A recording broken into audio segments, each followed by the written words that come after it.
Hi, this is why we should implement the containment of communism.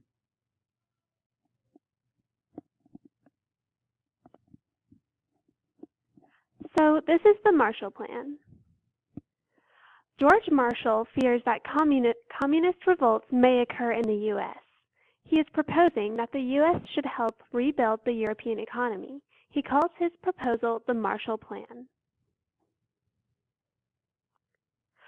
The Marshall Plan is to dedicate $400 million to help rebuild the European economies after World War II. He hopes this action will create prosperity to combat the appeals of communism. Why would we not support the suffering countries to keep them from falling into the traps of communism?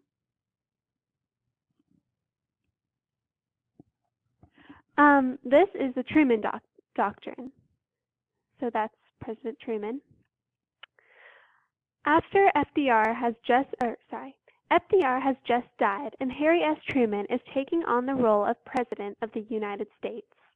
We know that he stands for being more involved in the war, and he does not like the Appeasement Act from World War II. Would you approve of that? This new foreign policy is a symbol of the pride we have in our country to be able to support others who are struggling.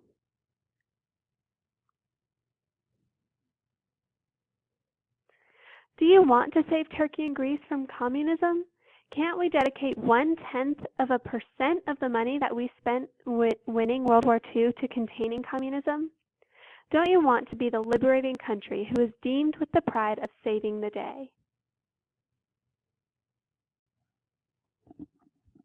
How America's commitment to Europe is demonstrated. So basically what happened is World War II just came to an end, and now Germany's now broken into parts. America has a portion of Germany that we're trying to take care of, and we're trying to bring a democracy into them, but the Berlin Wall is keeping us from reaching all of Germany. This is our proposed propaganda type picture.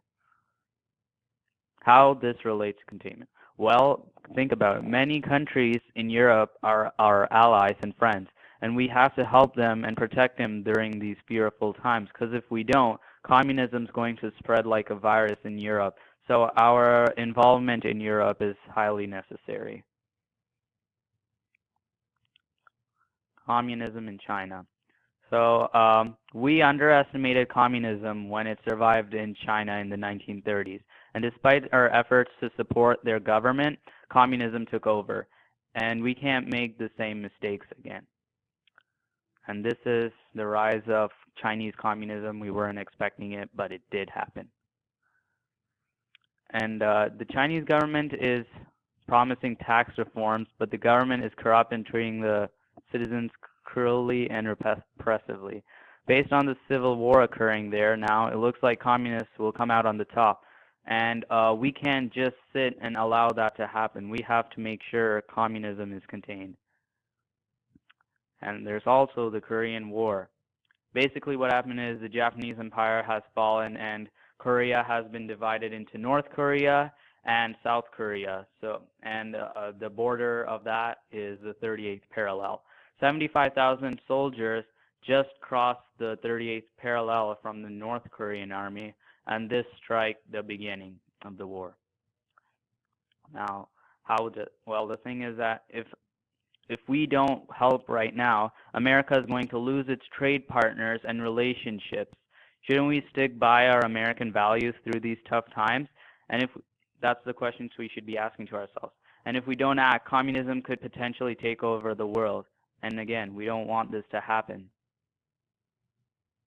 We also have Senator McCarthy. Our own Senator Joseph McCarthy, who's the senator from Wisconsin, he is deeply against communism, and he wants to take extreme measures to stop communism from rising. He has a list of suspected State Department officials for being spies. The list is like 200 officials.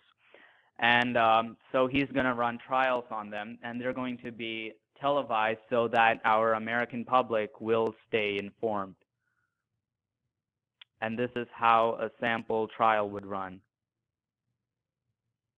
Well, And building on, what happened is in 1947, there was a simple background check on Algiers Hiss, who was a State Department official, and he was revealed as a spy for the communists. Now, especially in this time with the threat of communism rising, there's a valid reason to suspect. Desperate times means desperate measures.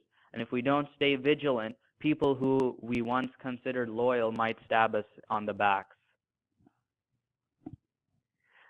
So this is the domino theory and adopting containment in Asia. So China has become communist, so has North Vietnam and North Korea. We don't want to watch Asia collapse to communism, and we will allow the domino theory to continue on its course. We need to help support South Korea and South Vietnam and all of the other struggling countries in Asia so that they will not become communist as well. So to relate this to containment, we need to take action to make a change. Can we not send support to Vietnam and South Korea to maintain their democracies? Can we not act as a positive democratic influence on these unsure countries who are surrounded by these communist influences? And this shows the potential effects of the domino theory in Asia. So basically, again, I'd ask Congress to strictly enforce the idea of containment of communism. As you can see through several examples, that communism, although it is starting out small, it can expand really high, and we got to make sure that we have this issue under control before it takes over the world. Thank you.